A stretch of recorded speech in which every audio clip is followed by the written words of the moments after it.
Episode 70 of The Rewind, brought to you by Global Sports Entertainment 3. The captain is back, the CEO, and the man responsible for tonight and every other night, right here, Monte Moss. And I want to say apologies for last week. I know we got off to a pretty tough start. Microphones falling, equipment all over the place. But this week, we're on par to clean up the mess from last week.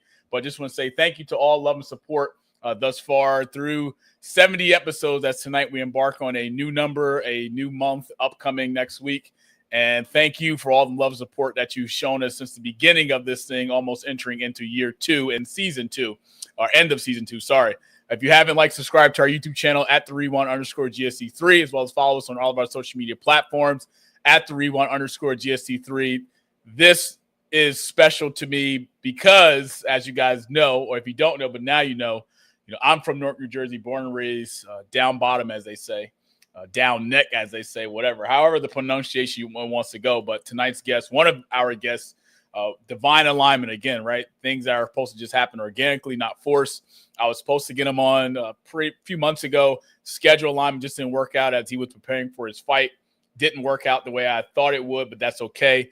He's came here tonight to carve some time out for me. So from one Newark, New Jersey person, native, to another, I'm excited to have this young king on as he is continuing to rise and grow in his young life as well as his professional career.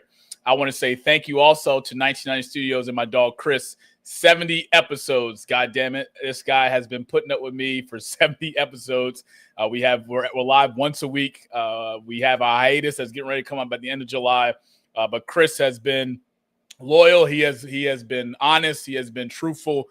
And he's been someone that has been riding along with me as we were in this ship together, trying to get to new destinations, trying to get to higher levels, trying to get to places where we thought we wouldn't get to. So it's a long grind, the algorithms and all that different stuff like that. We're trying to continue to grow, continue to rise, as well as shout out to Pat. It's a team collective. So shout out to everybody from the brand, GSC3 brand. Without you guys, this would not be possible. So small wins, right? You know me, I'm always celebrating small wins. And tonight being episode 70, that's a small win in itself. So thank you to my dogs, Chris, my dog, Pat behind the scenes, all the folks behind the scenes of the Rewind GSC3 that make this thing happen. So let's get this thing started because I just don't know. A few house cleaning before I get started, right? Because I've been seeing some things after the Knicks won a championship, and I just don't understand why these things are still trending on social media because the Knicks just won 2 weeks ago.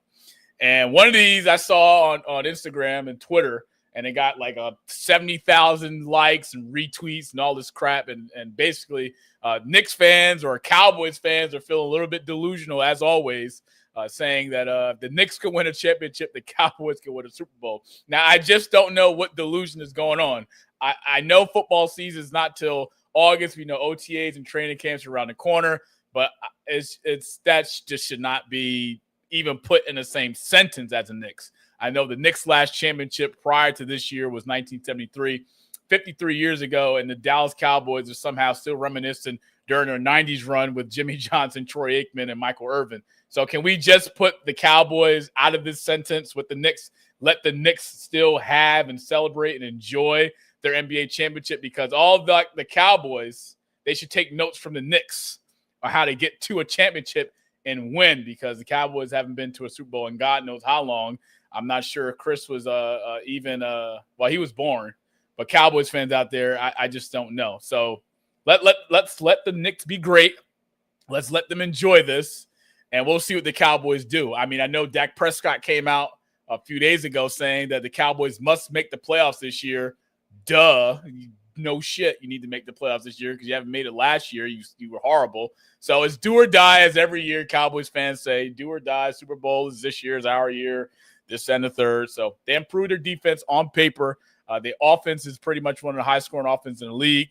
We know what they can do, but we're not talking about the NFL just yet. We'll get to that some point down the line of the Rewind. So other than that, let's get started with tonight's episode because we got a lot to talk about, as well as bringing on a young king who is someone that I am been a fan of from the beginning, but also proud of his growth throughout his young life and also his career. But it's Newark, New Jersey's own Keith Cologne. He's an undefeated professional featherweight boxer from Newark, New Jersey, and one of the sport's fastest rising young prospects. Cologne turned professional in 2024 after a decorated amateur career that included 2 New Jersey Golden Glove championships, a runner-up finish at the National Golden Gloves, and multiple international media winning performances. A product of Newark's Ironbound Boxing Academy, Cologne began boxing at a young age and built an impressive amateur record while excelling academically. He attended Rutgers University and has been recognized for his discipline both inside and outside the ring. Since making his professional debut in 2024, Cologne has compiled a perfect 10-0 record with 10 knockouts, showcasing elite power, poise, and technical skill. The 23-year-old featherweight has quickly gained attention as one of New Jersey's top boxing talent prospects and is widely viewed as a future contender on the national stage. With his combination of talent, work ethic, and championship aspirations, Cologne continues to represent Newark proudly as he pursues his goal of becoming one day a world champion. Now, we're going to speak that into existence when he becomes world champion. So it's what my great honor and privilege from one Newark, New Jersey native to another to introduce Keith Cologne to episode 70 of The Rewind. Keith, now you don't need no other introduction than what I just said. The introduction right there says we can end tonight's episode right there. I'm just saying. But what's up, brother? Good to see you. Appreciate you taking the time Wednesday night to come join me. And also congratulations on graduating from Rutgers University, getting that bachelor's and doing great things as you always do, both inside and outside. But it's good to see you. How are you? Thank you. All is well. I can't complain. How are you? You know, I'm just happy you here, really, because I know leading up to before April, I was trying to work the things out. Schedule-wise, just didn't work out, but I'm happy it was able to work out on both parties for your schedule to align with mine and the Rewinds to come on here and do what we do. So it's always an honor and privilege. And I just want to say you are doing great things. You are being an example, not also for the youth, but also for the next generation of our aspiring boxers. And hopefully one day I just want to train with you cardio-wise. I don't want to get in the ring. Sure. Those days are over, but I just want to say congratulations on you graduating from Rutgers, because that also is something that is true. It's not true, but also, again, part of your story of being an inspiration to so many others, because putting your boxing career to the test by turning professional, putting in the work day in and day out, blood, sweat, and tears, early mornings, late nights, but then also keeping your head in the books and grinding 4 years during undergrad at Rutgers University to then graduate and getting your bachelor's. That's something that is a true testament to what God can do in our life as well as your life. So how's it feel, man? You get graduate, 10-0, 10 knockouts. I mean, life is good. Yeah, it's a blessing.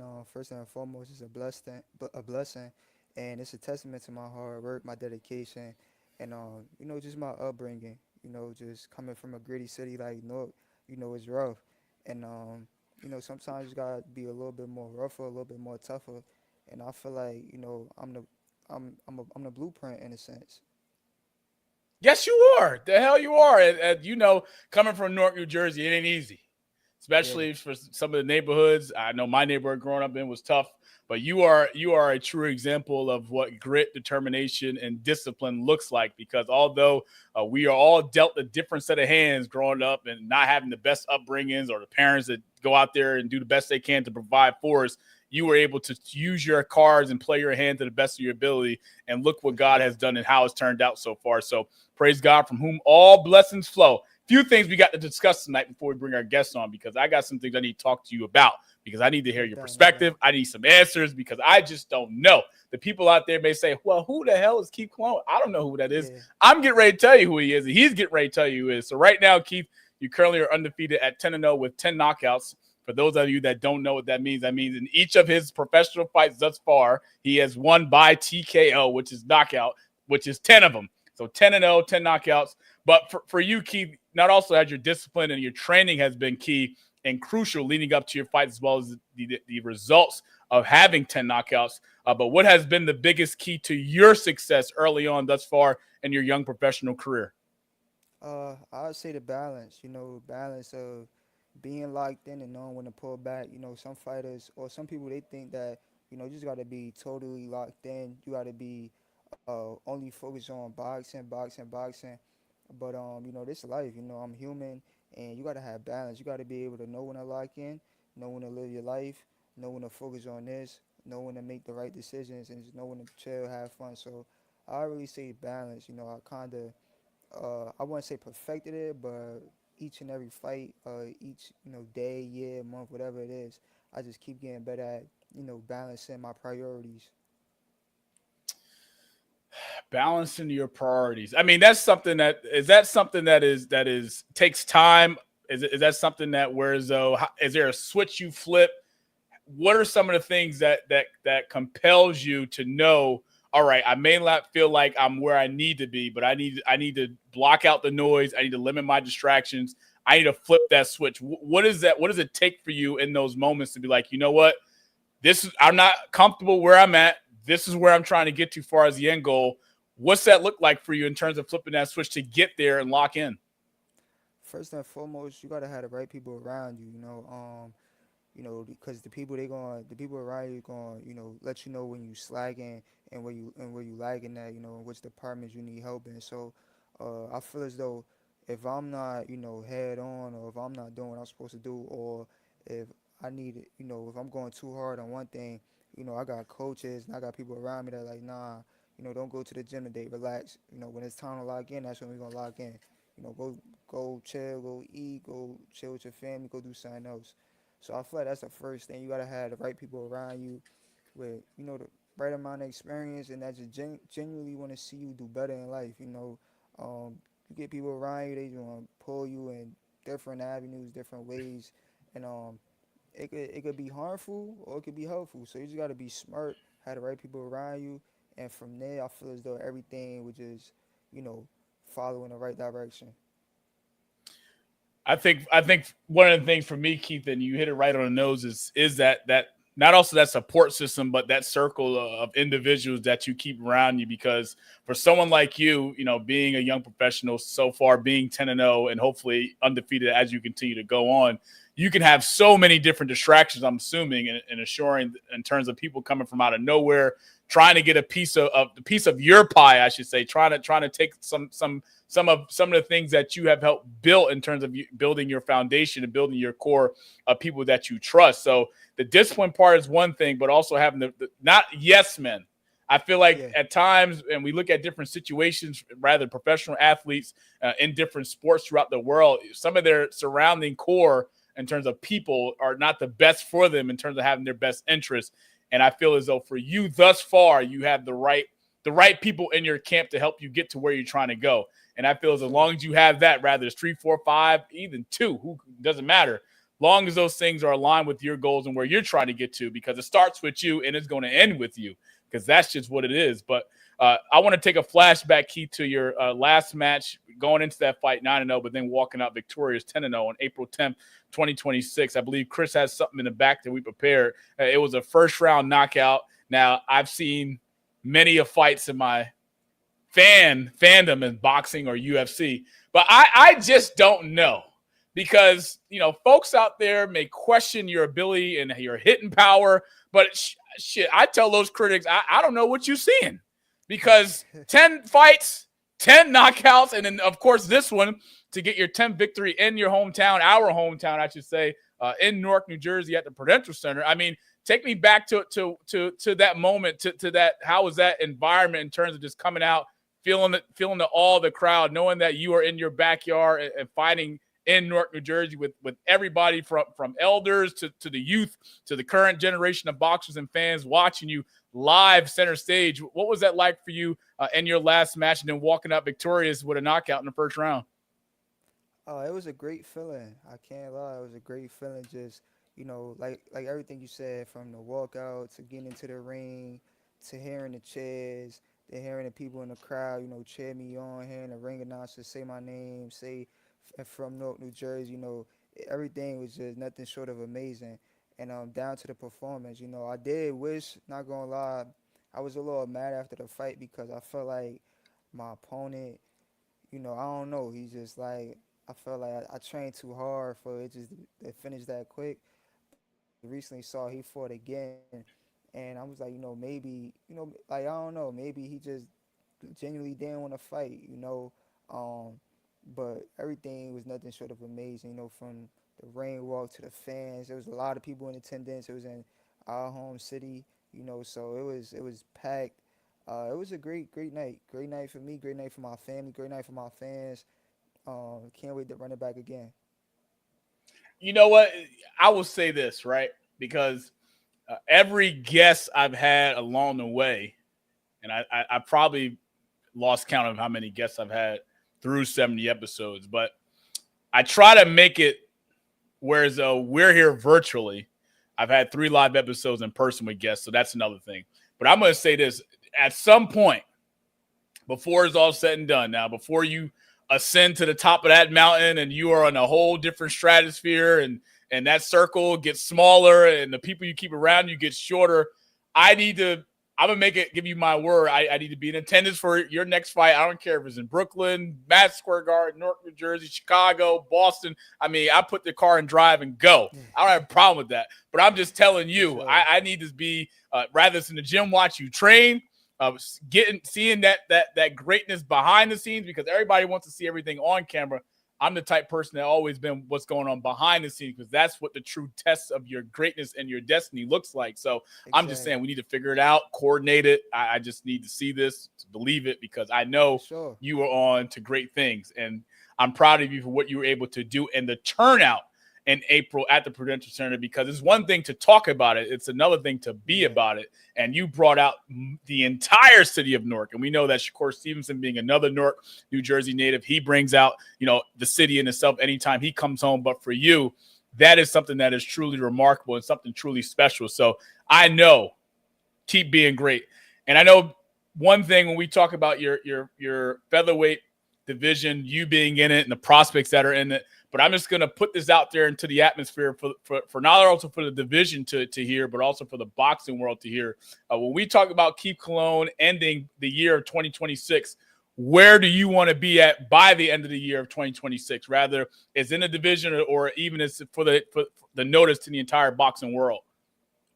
2026, I'm going to say towards the end of 26, going into the 27, I really want to I want to be signed.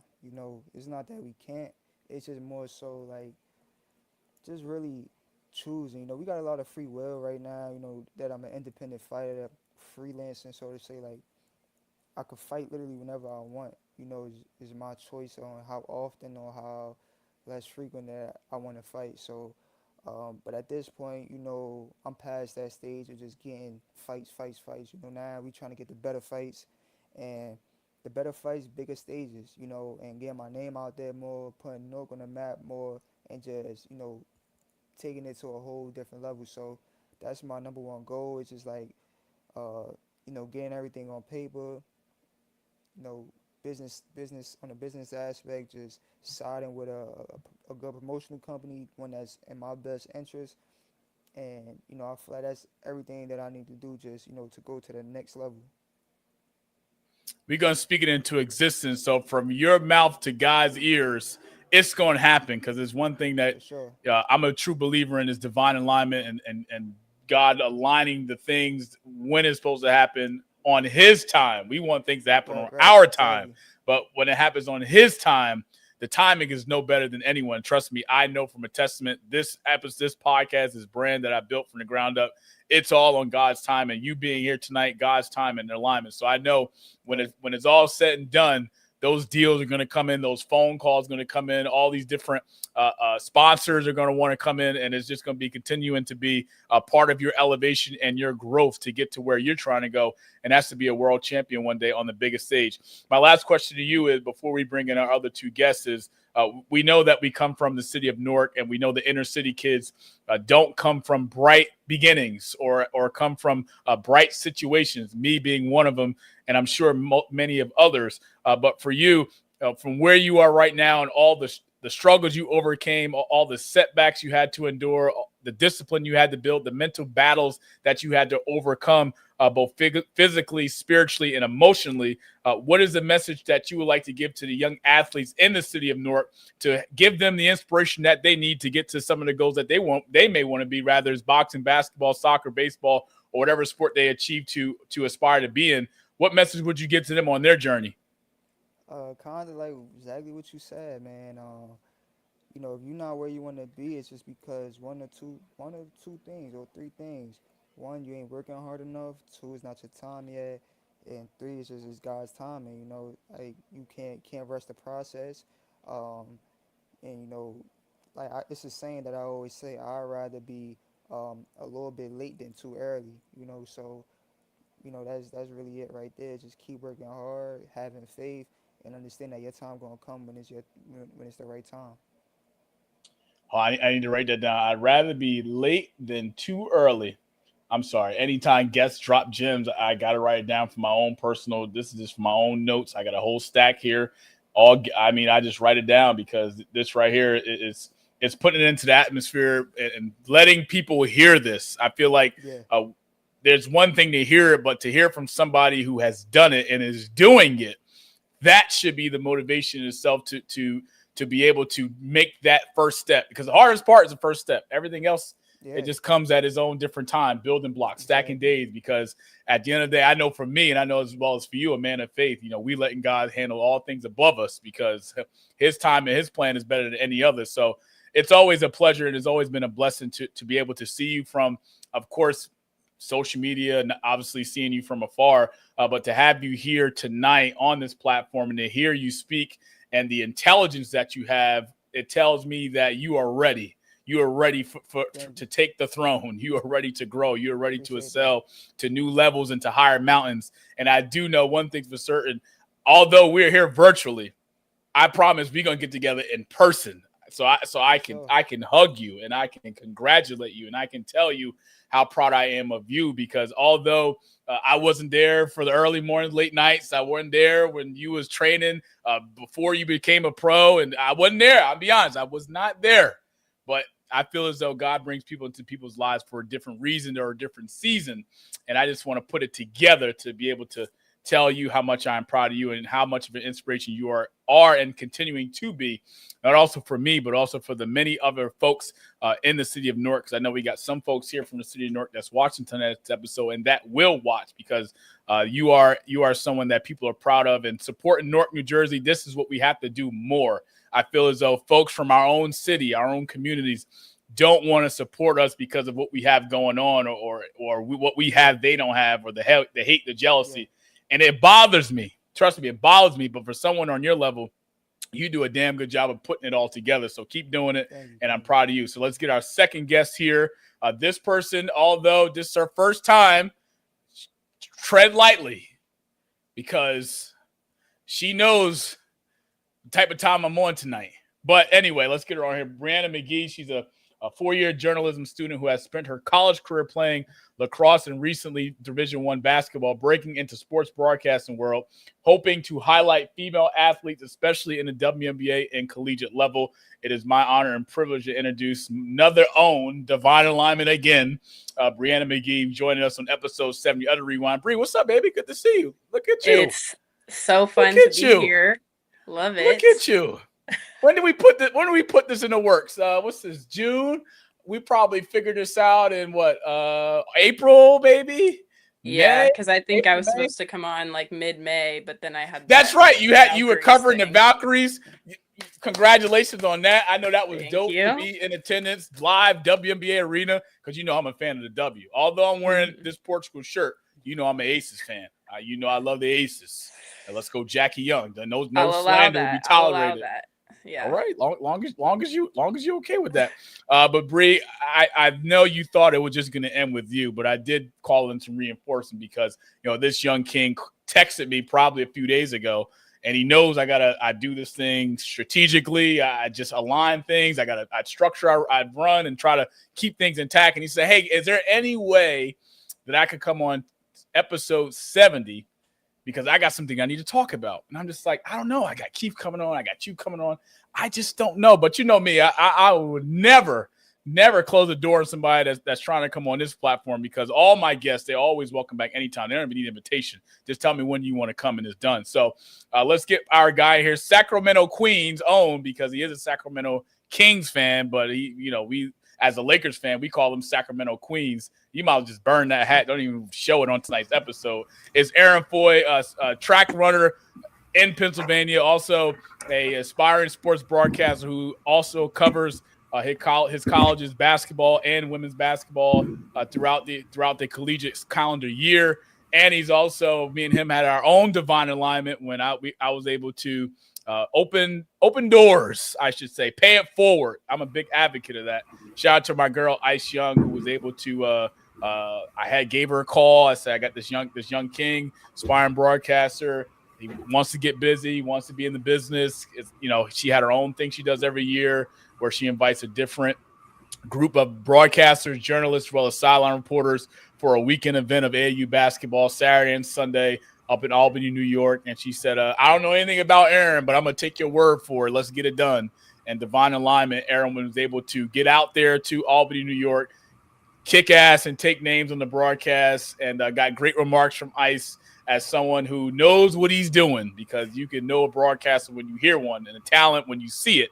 So, Aaron, it's always a pleasure to have you back, man. But you're lucky I love you. You lucky I love you. You lucky I love you. Welcome, hey, man. Bro. Good to see you. Always good to see you too, Monty. Thanks for welcoming me back. You sure? Sometimes it's not, but it's all right. It's all right. It's all right. Well, you do know you in the presence of greatness. You do know that, right? I know that, but last time I was on this broadcast, I lost a little bet, and you sure did, and I'm still waiting. I'm still waiting. As excited as I was the first time. Hey, well, if you know me by now, Aaron, you know that for anybody I talk to or associate with in my life, your actions must always align with your words. And so far, your actions ain't aligning with your words, brother, because we made a bet. You lost a bet. I'm waiting on my dinner. I've been starving for months now. My rib cage is showing. I don't know when my next meal coming. I mean, you killing me. Look, brother, and only an hour or something away. You killing me. All right. You see. We got this. All right, we'll align it after this. You already text me all the time. Make sure I get the good word in every time you make it on Instagram. So you know what? I got my calendar free for the summer. If I'm not working, we're going to align it for sure this time. All right. It's hey, look, hey, Keith and Brianna, it sound good. Good. I mean, shit. I wake up tomorrow a millionaire. It sound good.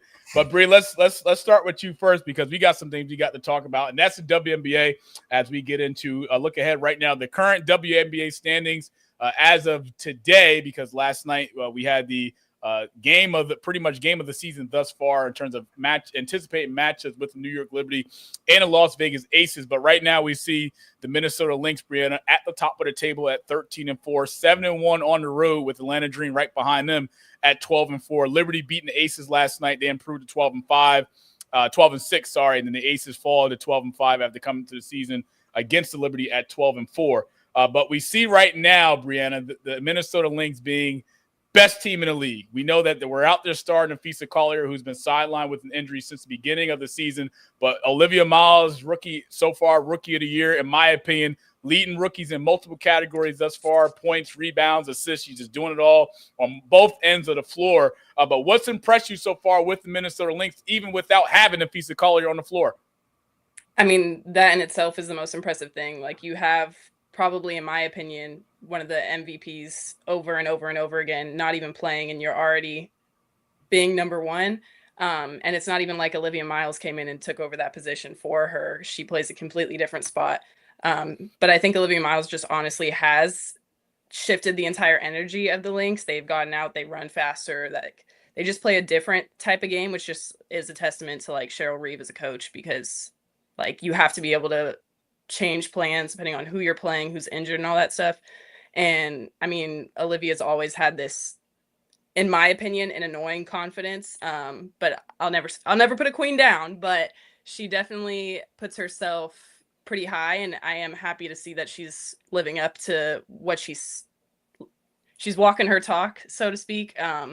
So yeah, I mean, it's good for the Lynx. It's not a surprise. They have a great coach. They have a deep roster, and yeah, they're doing great things. Great things is something that I feel that the Aces are doing as well. But we're gonna highlight the Minnesota Lynx right now, because we look at them as a team thus far, and their ranking throughout the WNBA season so far. They're second in the league in points per game, averaging over 91 points a game. First as a team in field goal percentage. First in the league in rebounds. Third in the league in blocks, and then second in the league in steals. So not also they're contributing on the offensive side, but contributing also at a high level on the defensive side. And they've earned the right now to be the best team in the WNBA, because even without Nafisa Collier, you're still finding ways to win, and they're winning pretty much at a high and elite level. So once Nafisa Collier comes back, and she's healthy, all hell is going to break loose in the WNBA. So that's something that I'm excited to see, because I want to see what that looks like with Nafisa and Olivia on the court at the same time, because right now we see the Lynx, they're comfortable playing with Olivia and her leading the charge of being a combo guard, but pretty much taking over her duties as PG1. But she's also kicking ass and taking names also. But I want to recap the game from last night that I was watching, and I was pretty upset because I did think the Aces were going to win, but they lost at home yesterday to the New York Liberty. Liberty was coming into this game entering at 11-6, but they improved with the 87-76 victory. We know that Brianna Stewart scored 15 of her 20 points in the second half win. She also had a double-double. Sabrina Nusku pretty much doing what she has pretty much showed us what she can do when playing at a high level and healthy. We know that she had some injury problems. She just recently came back from injury, scoring 16 points and 10 rebounds. But the Aces didn't have pretty much what they've been showing us all year, and that is elite play from of course, A'ja Wilson only having 16 points, 9 rebounds. We know A'ja Wilson can score 25 and 20 at will. And we know that Kennedy Carter, who was pretty much started off hot to start the season for the Aces, Brianna, being the sixth man off the bench for the Aces. She hasn't been playing as of late. So they missed that spark off the bench in the loss to the Liberty. But what was your takeaway from the Liberty's win on the road in Vegas? I have a pretty contrasting opinion to you in the Aces. I think they're a great team. They got a great coach. I don't think they've shown that really this year in a consistent way. They'll have games where like they show out, and the same thing with the Liberty. I feel like both teams kind of went into it a bit lackadaisical, and it was just who was going to be their true selves that game that was going to come out on top when it came to crunch time, because I don't think it was great basketball for a lot of it. I think it was just like who's gonna score the most points in the end. It was like an entertaining game to watch, just knowing like this is who's gonna be in the Commissioner's Cup championship and all that stuff, and like potentially back to. Yeah, I think so. I mean, standings wise, I'd love to see the Valkyries there. I think they deserve it, but they kind of lost a few games that they shouldn't have.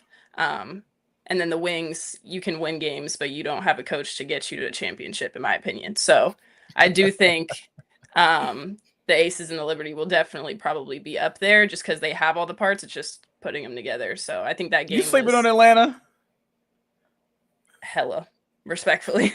Hella. Okay. Ryan Howard. Respectfully. Love her. Okay. I think she's awesome. I think she's probably one of the best threes in the game. But yeah, I'm sorry. Angel Reese is just overhyped. That's a hot take. Overhyped. She leads the league in rebounds. What you mean overhyped? She leads the league in shitty percentage too. Her rebounds are trademarked for a reason. I don't like this. I mean, she is versatile. She shows that, but she's not reliable at the end of the day, like A'ja Wilson or Stewie. Like I'd pick other forwards before her.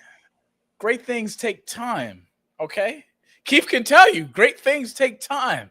I mean, he ain't Olivia Miles because he won't. Game. Great things take time. Well, again, it's all about situation. Okay, Olivia walked into a great situation where the star player for the team is going to be out. She's going to have an opportunity to have the ball in her hands 85 to 90% of the time and the game. And we all know that Olivia Miles was the lead scorer at Notre Dame, TCU, and that's going to transition to the league. So that's no surprise. It just takes time. You know, I think Angel Reese in Atlanta is a good thing. It's definitely better than being in Chicago right now because they 4-12. Who wants to be there playing with a shitty record? But we also talk about a lot of teams that haven't or looking to establish a rhythm early on in this WNBA season. We know that Washington right now is at 8-7. We see Indiana Fever. They haven't had the greatest of starts at 10-7. But is it Golden State? What are some of the teams out there that you're looking to find a rhythm as the season progresses? Because the All-Star break is approaching right around the corner. Yeah, I would say Washington's on the up climb. I mean, they just finally hit over that 500 break, and the teams that put them in the winning category was the Liberty and the Lynx. Like, those are hard teams to beat, and they beat them. So it's like, if you can do that, just keep doing it, I guess.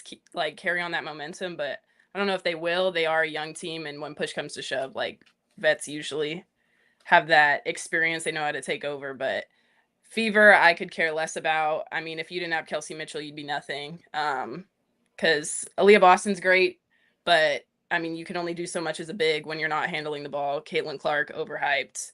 and then you got all the other problem people. So everybody's overhyped. Am I overhyped? I mean, we'll see. Damn. We'll see. We still got some talking to do, but yeah, Indiana Fever has a long Keep way to overhyped go. too. Keep overhyped too. No. He's Aaron 10%. overhyped. The stats don't lie. Stats don't lie now. Yeah. I mean, stats don't lie. Stats don't lie. Appreciate that. Hey, Keith, man, you hear this? Aaron, you hear this? You hear this blasphemy? God damn. Yeah, you know, she's not wrong. Clark Cartman. I mean, she's not.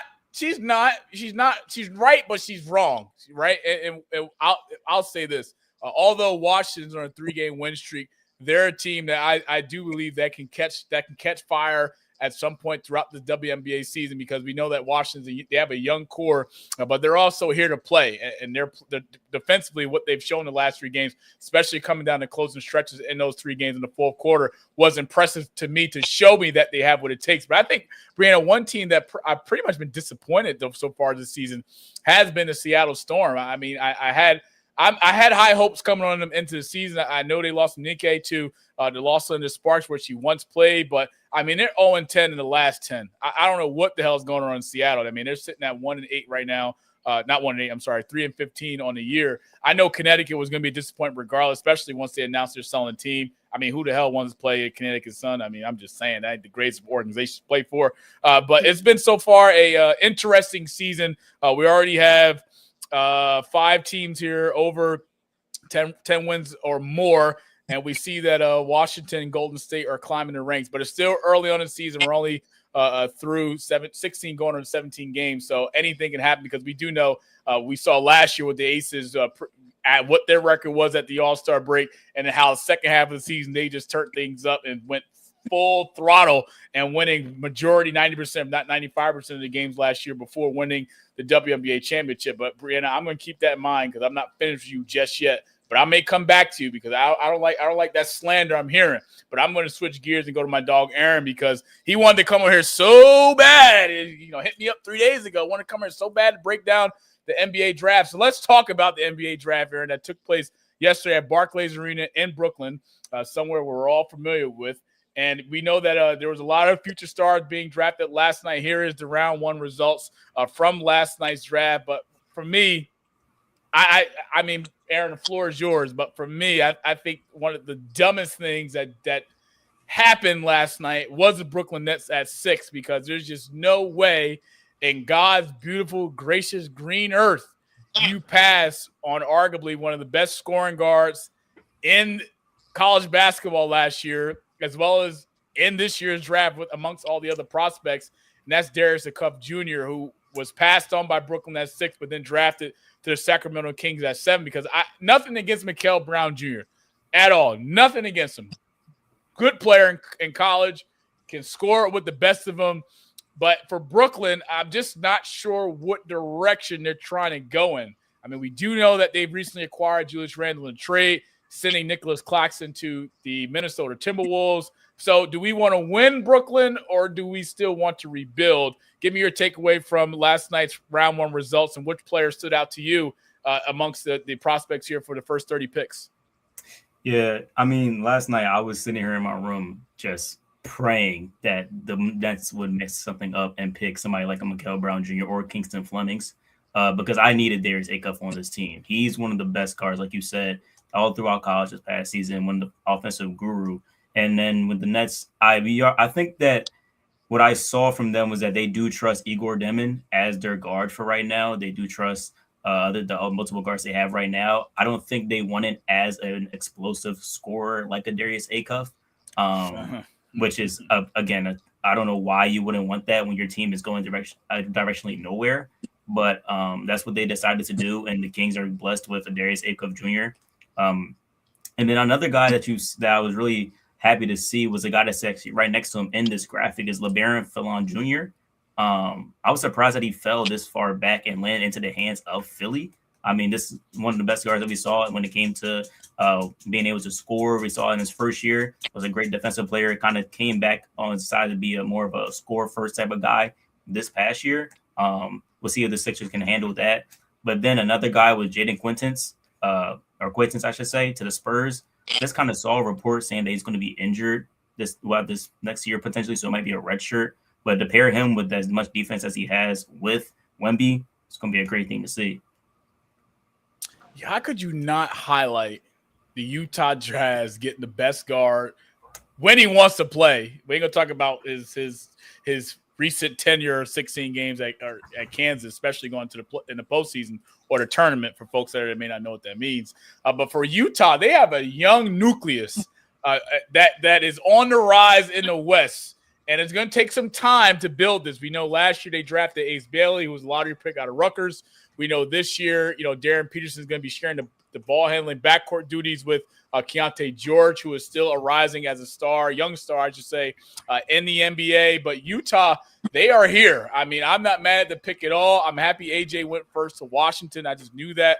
Cameron Boozer going to Memphis. I think that's a perfect place for him to kind of get the jumpstart to his career, because Memphis has done a whole 360 of late, especially in recent years, losing head coach Taylor Jenkins, who's now with the Milwaukee Bucks, and then the whole John Morant thing. So this is a good start for him. But, as a Laker fan, I know Keith's a Knicks fan, sadly.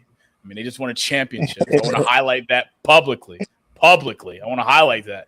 But for my Lakers taking Cameron Carr at 24, I am not mad at it at all. I don't know what JJ Redick's plans are for him. I know the Lakers just gave Austin Reeves 4 years, $185 million. I don't know if LeBron's coming back. I just don't know. But Cameron Carr, welcome to LA. I have nothing whatsoever to say about this pick. Hopefully it can transition on the court, because the Knicks just blessed us once again. The Knicks are building. Leon Rose is doing something right now. He's cooking in the lab, and if Knicks fans trust anybody in that organization, if it ain't James Dolan, it's damn sure Leon Rose and Worldwide West. So thank you, Cameron Carr. Welcome to the Lakers. But anybody else, Bree, that you see here from the first round yesterday that stand out to you, as well as a player to look out for as we enter Summer League, which is around the corner? My hot take is Darren Peterson should have gone first over AJ. That's my hot take. All right. And my second opinion is Caleb Wilson. It's hard. This draft class is hella competitive, but Caleb Wilson is, in my opinion, is the one to look out for. I think he is honestly smack dab in the middle of playing styles of AJ and Darren. Like, he's super aggressive, but he's like kind of snaky, like the way he moves and the way he plays. Like, he's definitely somebody that I think is gonna like take off now that he's in like that better level and has like the coaching and everything for him. He's my player to look out for. 6'10", 4 out of North Carolina, can score at will. I think Chicago's got something good. I know they just recently hired new head coach Thiago Splitter, coming from the Portland Trail Blazers. So Chicago, it'll be interesting to see how they use Caleb Wilson. But I think he's one of the rookies to look out for with this upcoming NBA season that's getting ready to take off coming up in October. But we know NBA Summer League is getting ready, I believe, coming down the pipe in August. So we'll stay tuned for that. But, me as a Michigan fan, I'm just happy my guys that got drafted, as watching, Michigan win a national championship, I could say that. It took us some time. But damn it, as I said, Bree, greatness takes time. So, happy to see I did a little research for you. I made sure you got your Wolverines. I know I was like, this is actually the first time since 1990 that you had three guys taken in the first round for Michigan. Look at God. Look at what God can do. But these three guys are talented. I mean, I was a little questionable with Dallas taking Morez Johnson. I thought, new head coach for the Mavericks, Dustin Maye, would have went with Yaxel.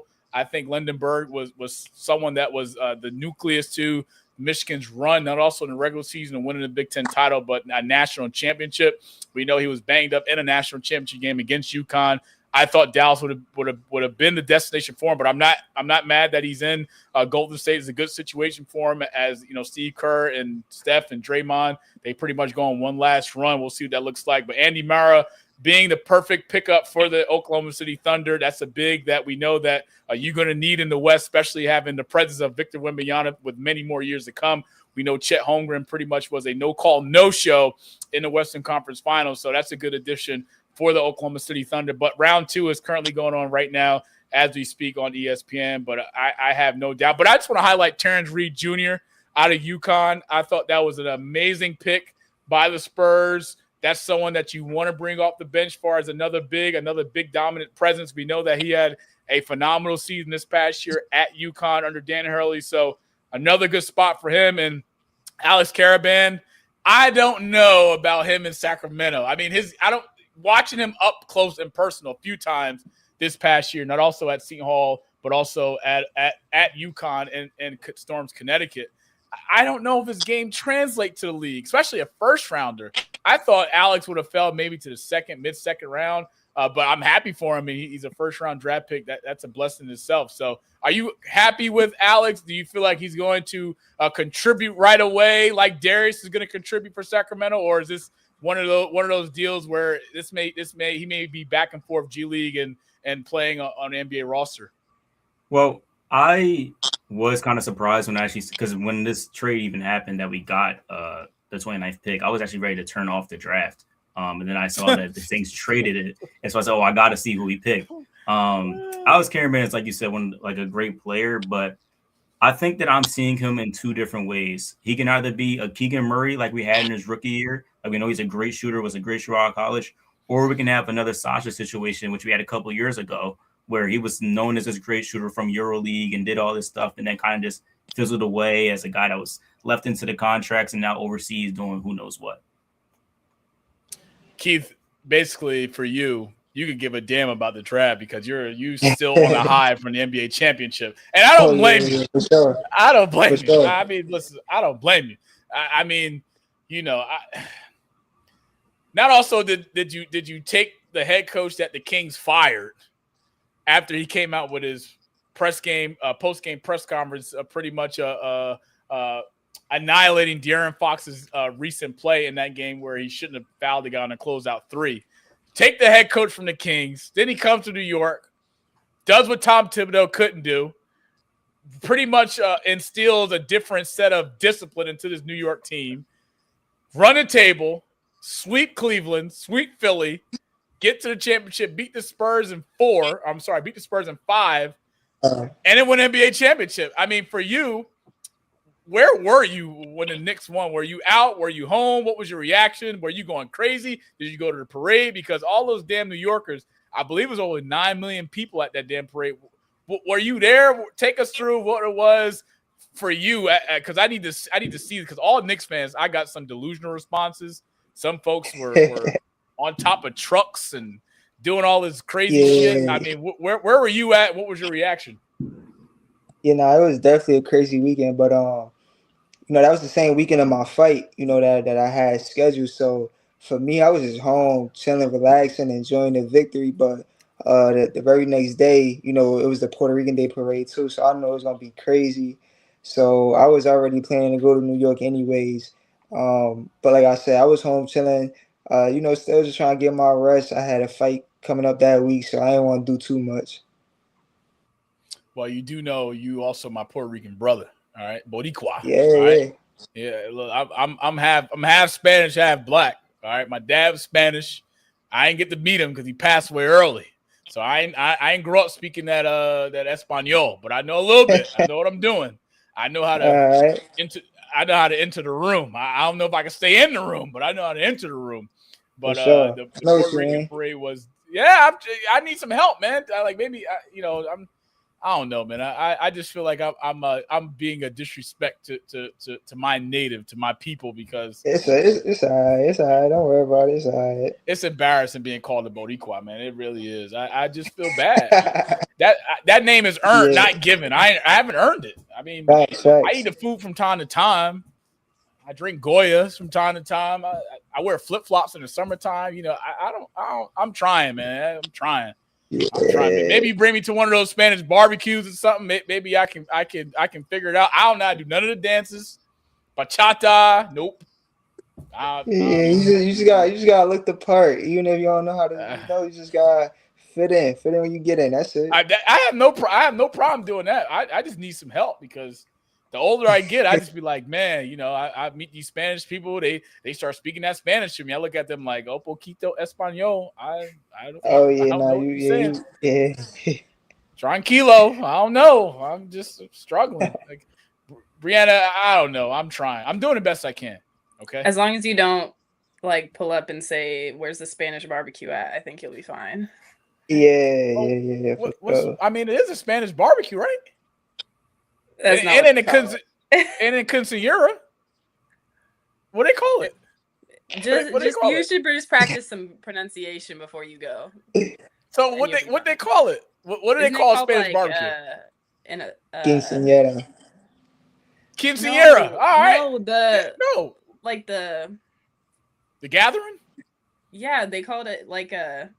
Isn't it like the name of a meat? It's like an asada or something where it's like asada. What's it called? No, it's not that, but it's something like that where it's like. Keith, help me out, man. I'm just trying. I'm just trying to pull up and be welcome. Me either. I'm trying not to. No, but the Spanish barbecue is crazy. I never heard of that one. No, that's yeah. Spanish barbecue. So what they call it? What they call it? Yeah. So I'm putting it in perspective, Keith.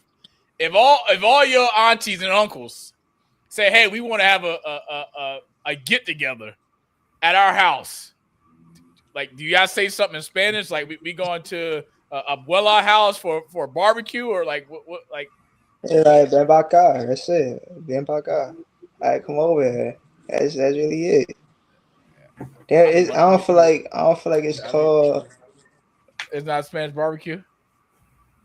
Damn. Yeah, to be fair though, like I'm not fluent in Spanish myself, but like I go, you know. Shit. That made me feel better. That made me feel better.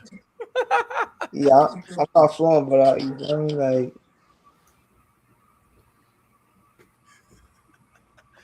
Bree, we gonna keep hope alive. All right, I still have time.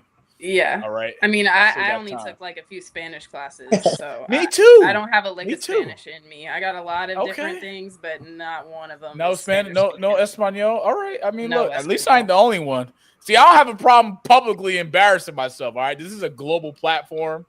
We got folks in other countries that watch this, so I'm cool with not being the only one, because God knows I just want to get it right. So we keep this train rolling here in Rewind, but it's. Keith, I'm trying, brother. I'm trying. I mean, I just want to be at the barbecue. That's it. I want the Spanish food. I want the plantains. I want that chicken, that juicy chicken. I want that. You know, when they pour that juice right on the rice out the. Ooh, I want all that. I want the beans. I just want to be there. I'm gonna bring the alcohol. Don't worry about that. I just need to be there. But shout out to all my Puerto Ricans. I don't think I highlighted Puerto Ricans on this episode, on this platform yet. Shame on me. That's part of my heritage. No. Shout out to all my Puerto Ricans. Yeah, shout out to all my Puerto Ricans. Yeah, I love y'all. I mean, thank y'all, because I'm not also am I a sexy black king. I'm a sexy Puerto Rican. All right, putting that out there to the world. Yeah. Ignore me. I'm just saying. I'm best of both worlds. I'm sexy black king and a Puerto Rican. I can do it both, baby. I mean, shit. I'm just saying. Confidence. I mean, you don't be 10-0, Bree and Aaron, without having confidence. Just saying. Knock them up around 10 times. That come with confidence. So I just gotta speak it out there. Who knows? Who knows, man? My future wife may be Puerto Rican or something. I don't know. My next girlfriend may be Puerto Rican. I don't know. But let's get into episode 70 edition of Rewind of the Week. Chris, you bet not do anything that I hadn't told you to do, because if you do, I'm be highly upset. But I am upset. It's Rewind of the Week.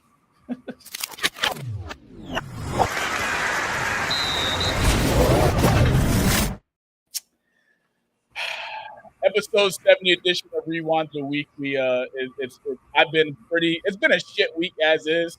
I'm be honest. Keeping gratitude amongst everything, trying to remain positive through it all. I went to the gym the last 2 days. I had to release my anger and strength.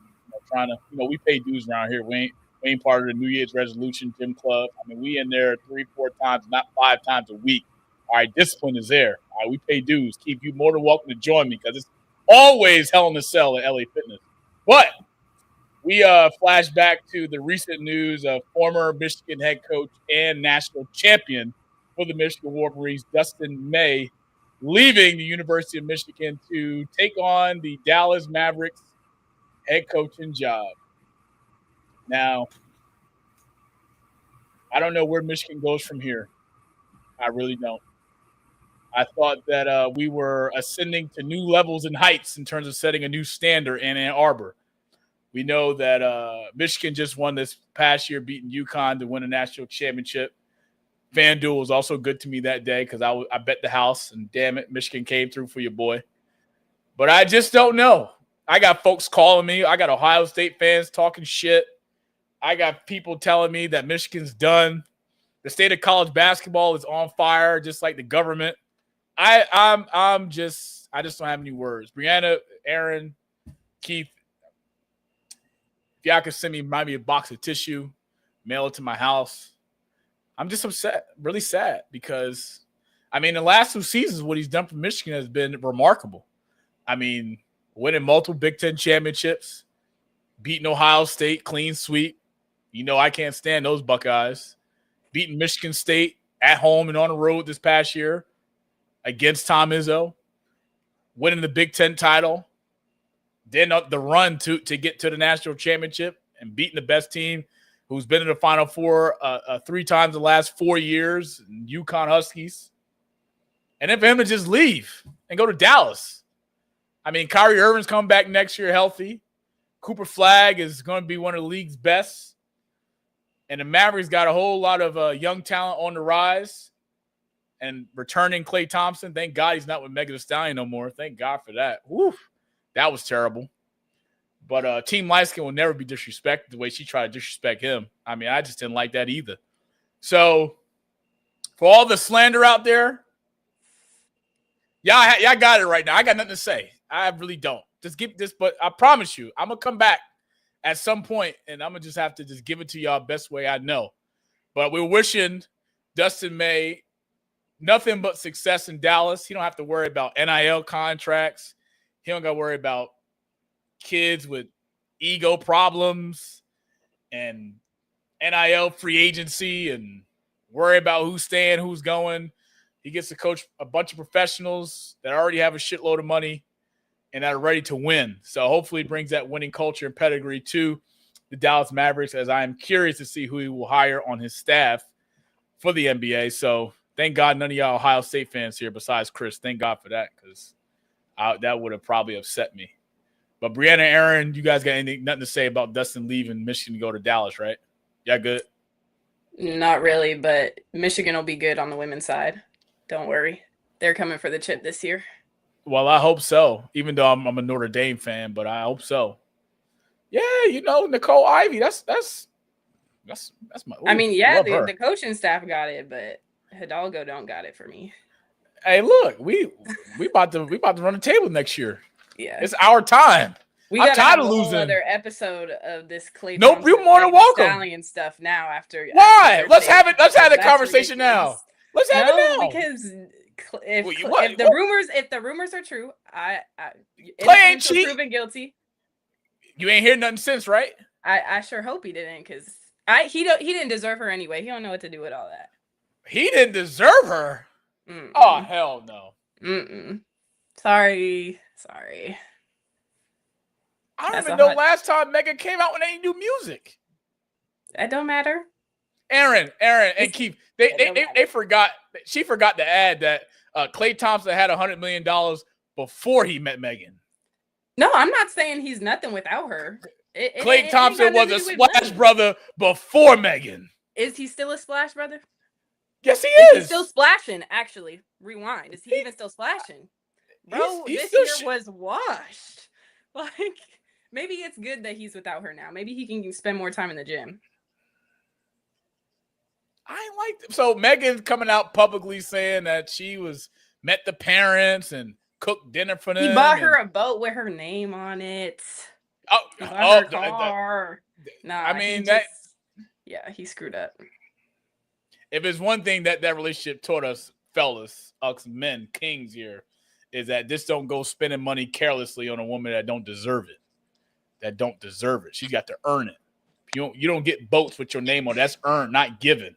If you can afford to buy a boat for a girl, then we can decide what the contributing factors are for her to deserve that. But something tells me Klay could buy 100 girls' votes. So he probably can. So are you team Megan and all this? Are you team Megan and all this? Or what's your perspective on it too? I'm independent, but if I had a good rapper voice, there would already be a diss track for him out. So that's my take on that. I mean, I have a few bars in my notes app for him, but just to back the girlies. But yeah, it's not published. It probably will never be. But yeah, he definitely has some lots of respect for me, and that's exactly why I'd love to see him turn it around. But he ain't been able allegations to put anything down. A woman, a team. Stats. Well, let's not forget, Brianna. Megan ain't been successful in previous relationships either. Oh, Megan's not safe with me because she got my boy Tory locked up. So there is a God. All right, we good. That's all. She's not safe with me either, but I am independent. I don't support cheating. I don't either, I damn sure don't. I got my heart broken twice. I don't condone cheating, and black men. Puerto Rican men, we don't cheat. All right, hell no. Aaron, that's true, right? You've been successful with your girl, with your lady. Yeah, we don't cheat. Not at all. Even the dog know it. That's why he quiet. And that's when the dog came up. The dog heard about the Klay talk. He didn't want to come over here. Said, I guess Milo wanted to say something about the situation. Probably defend Klay Thompson, who's also a dog owner. So. That's why he's here now. Megan's also a dog owner. I guess she's just here for the dogs. I'll say this. I don't pay too much attention to celebrities' personal lives. I heard about it, so I kind of just left it. I don't investigate, but when I saw, I was heated. So you believe the allegations, Bree? 100%. Damn. 100%. I don't think she keeps to herself. So if she felt like she needed to post it. But here's my thing, Bree. Everything ain't for social media. No, yeah, I agree. There's definitely ways to go about it. Especially relationships. I don't agree with necessarily how she did it, but if you're gonna put it out there, like I'm gonna back you. I got your back. It's cool. Keep where you at with this? Are you cool with? I already know you team light skin, so you gonna hold Klay down just like I am, and I'm gonna hold you down like you gonna hold me down. I know we have that connection, Aaron too. I just know. I mean, Bree, like she is still invited to the barbecue. It don't matter. She's still invited.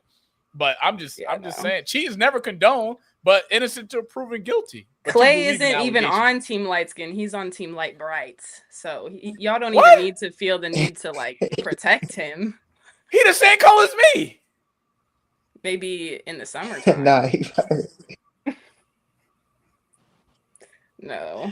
I don't know how we got here. I just don't know. I don't know. I don't know. I don't know. Cheating is never condoned, America. So for all your relationships, and don't get into situationships either. Leave that shit alone. Situationships don't even got to be intentional. You got to have the conversation. You got to be able to tell the opposing person what's your I ain't gonna say ceiling. What did I said this a few weeks ago. It triggered me. I'm sorry. What did I say? No, what she asked me?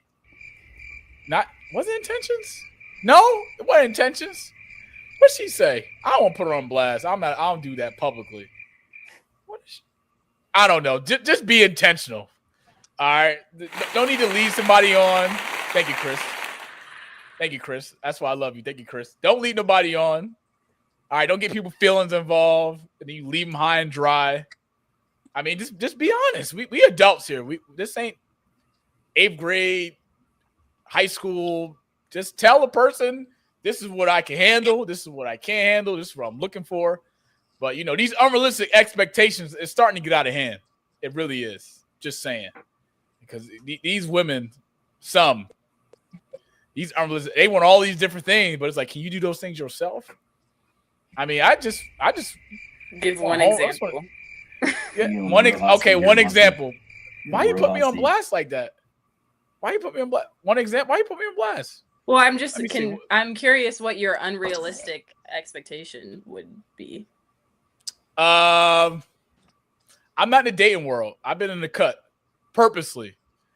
I think from what I hear, I can only talk about what I hear, okay, throughout my friends and them being outside in the streets and all that, doing that goofy shit. I think one unrealistic expectation is they want a lot out of a man, but can they do those same things? Like perfect example. This probably been a year ago. I had asked this woman that I was interested in. I was honest. I was intentional. And, I said, hey, I don't really know you. Obviously you meet somebody, you want to get to know them. You want to meet the representative. You need to see what type of time they on to see if you have the capacity to take it or leave it. And I said, look, let's just grab a, cup of coffee. Let's just take a stroll in the park. Let's just, the basics. Let's just talk. She told me I don't want to go to a park. I said, well, what you want to do? She said, she goes, I want to go out. I said, go out. She goes, yeah, I want to go to a restaurant. I don't even know you. What the fuck? Like, can we just get back? Like, that's some of the headaches. That's why I don't even interfere with it. I just stay in my lane. And Brianna, I don't know what it is from a woman perspective in today's world or your world, but I'm just saying it's messy. That's fair. Here. That's fair. Thank you. I'll give you that. Thank you. Keith, you don't have any of those troubles, do you? You good? You don't see all this slander today, do you? In the cut? Oh no, I gotta leave. I'm chilling. He is blessed. He is blessed. Yeah, no, I'm chilling. He is blessed. He is blessed. I'm trying to get like y'all, man. Aaron, man, I'm trying to get like you, man. I'm just trying to have a woman of my dreams. I mean, Nia Long, I'll sign an NDA tomorrow, but I'm just saying, I'm trying to be happy. Mary Jason, I'm just trying to be happy. But let's get out of here, Chris. It's time for our last segment of the night, and it is Floss with Moss, episode 70. World Cup action. Let's go, baby.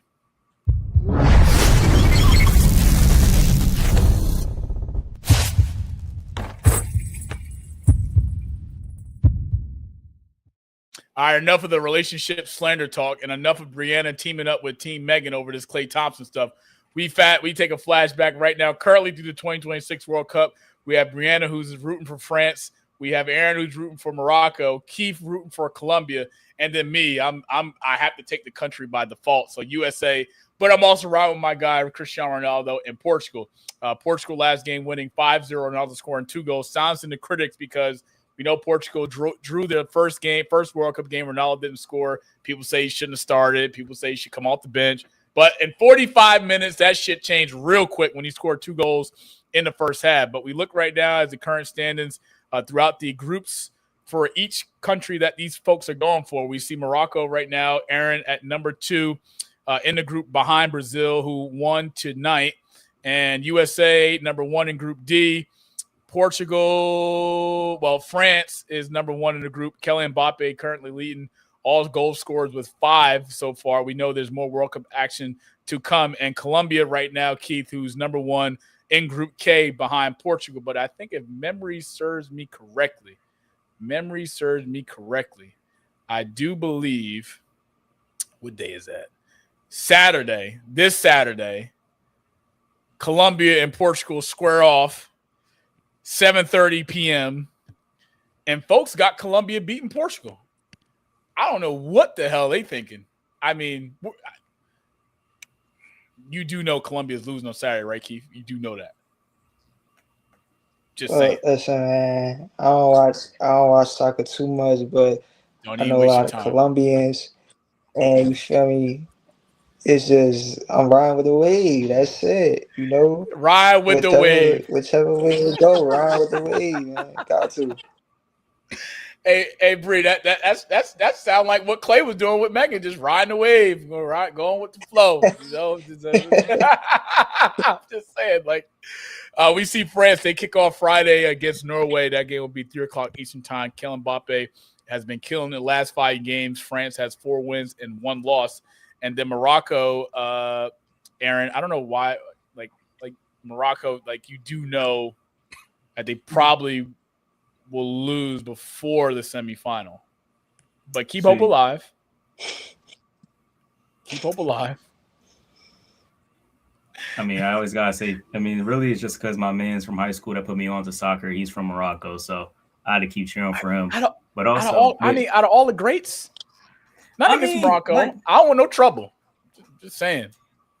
I mean, we know that they kind of do their thing when they need to. We also tied with Brazil in the first game, opening day. That's cute. So that's cute. So it's not like we really out the fight yet. It's not like we can't really still be up there with the best. But I'm not saying I don't know if I have full faith that they win the whole thing. But that's what I'm cheering for. Well, I did beat Haiti 4-2. I give y'all that. And I got the round of 32 on Monday coming up. That the game to be determined against who you're gonna play against. But I'm just looking forward to Saturday's game between Portugal and Colombia because I just need Ronaldo to score again. Because I know I just need Ronaldo versus Messi in the World Cup final. I just think that's just perfect to end both careers, especially on a country level. You know, Ronaldo has a Euro, but he doesn't have a World Cup. Messi has a World Cup, but doesn't have a Euro. So I just want to see two greats go at it. I mean, that's just greatness. Just like I would love to see LeBron and Kobe go off in the finals, but that didn't happen in 2009, nor did it happen in 2010. I just want to see the all-time greats. I mean, some folks are Team Messi. Some folks are Team Ronaldo. You know who I'm riding with, CR7, since I was a baby. I'm riding with my dog, but I respect the greatness of what we've seen. So, and Bree, I just want to let you know France is probably one of the most dangerous teams in the World Cup this year. I just want to let you know that. But you know that. I mean, France team is stacked. It's just stacked. Finally. And we know, it took y'all some see, great things take time. My point Not exactly. like you see Angel that? Reese. Don't compare France to Angel Reese. I'm not. So let's get ready to get out of here as we sign up on episode 70. So going around the room. Aaron, this is your second time back. You're welcome anytime. But the folks out there that's watching, as well as the people that be watching tonight's episode, where can they find you on social media, as well as one message you would like to leave to the world for the year 2026? Well, if y'all want to find me, my socials are mostly on Instagram __A44. Monty's tagged me his most recent post if you want to go to there. Shout out to Rewind. And then I want to say my message.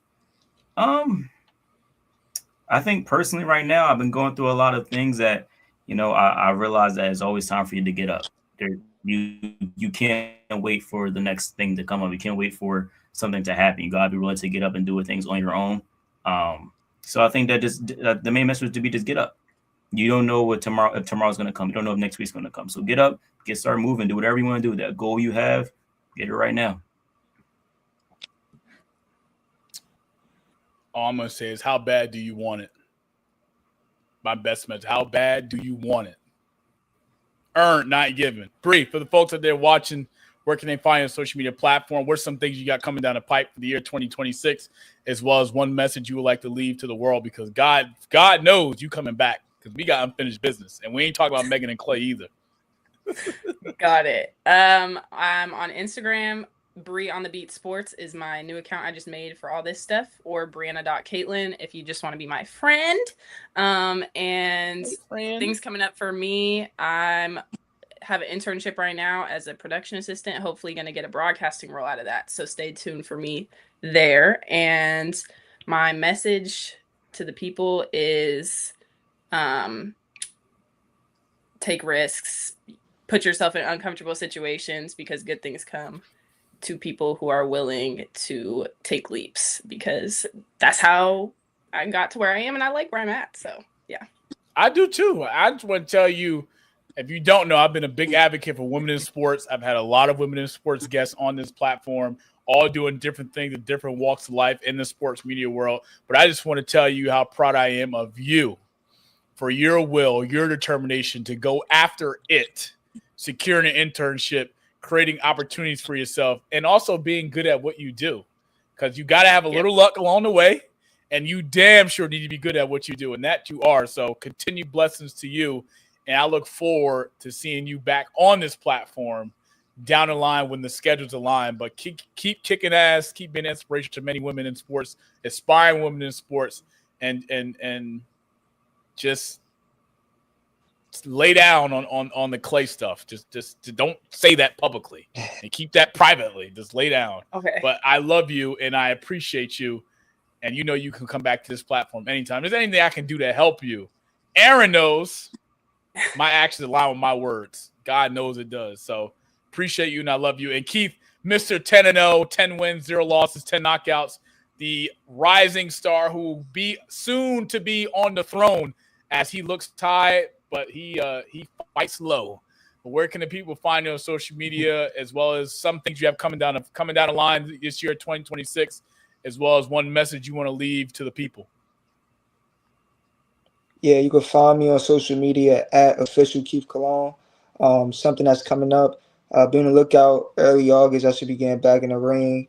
Early August, the first week or two within August. And the message I leave to the people is, don't worry about where the tunnel ends. Just put your head down. Just keep taking the next step. That's it. Well, I need you to keep me posted on whatever comes down the pipe in August, because I don't know. I'm here in Newark. Like I said, I'll gas up the jet, put the thing in drive, and go wherever it's at. I mean, if I got to pay for a ticket, no problem. I just need to be the man in the arena to watch and witness greatness. That's all I got to say about that. So you keep me posted as we get close to August. I'm just saying. If you haven't, please like and subscribe to our YouTube channel at the @the_GSC3, as well as follow us on all of our social media platforms at the @the_GSC3. This episode 70 has been a blessing to me personally to connect the dots, to have the divine alignment, and to have all these different stars and different walks of life do the damn thing as they always have been doing. Please continue support, show love to our guests here on social media platforms, as the episode will be out, as well as on all of our audio platforms, Apple Podcasts, Spotify, wherever you get your audio, the podcast, or where you listen to, as well as the flyer will be out tomorrow, 3:00 Eastern time, on all social media platforms with these three intellectual, successful human beings. To my guests, Aaron Foy, Brianna McGee, Keith Cologne. Shout out to Chris 99 Studios for the work he does week in and week out on the Rewind, making this thing what it is. Shout out to our guy, Pat. 70 episodes. That's a blessing in itself. Cheers to that. Small wins. And you guys do know, before I always sign off, I leave with something. But Brianna triggered me in a good way. I'm going to leave with this. Fellas, Team Light Skin, my black folks, be careful. These women, they can get you in some tight situations. And I'm not talking about in the corner where you got to box your way out. They try to ruin you out here on social media. That's the number one app to destroy a person these days. Allegations, false rumors, bunch of BS. Relationships can be like the Dallas Cowboys. You can have a lot of high expectations. All that stuff may be great going up, but as they say, what goes up must come down. I love you guys. Chris, I love you. Episode 70. We'll see you guys next week. Same time, same place, 9:00 Eastern time, right here on our YouTube channel. Love you guys. Appreciate Keith, Brianna, and Aaron. Monty signing off. We'll see you guys next week on Rewind. Cheers.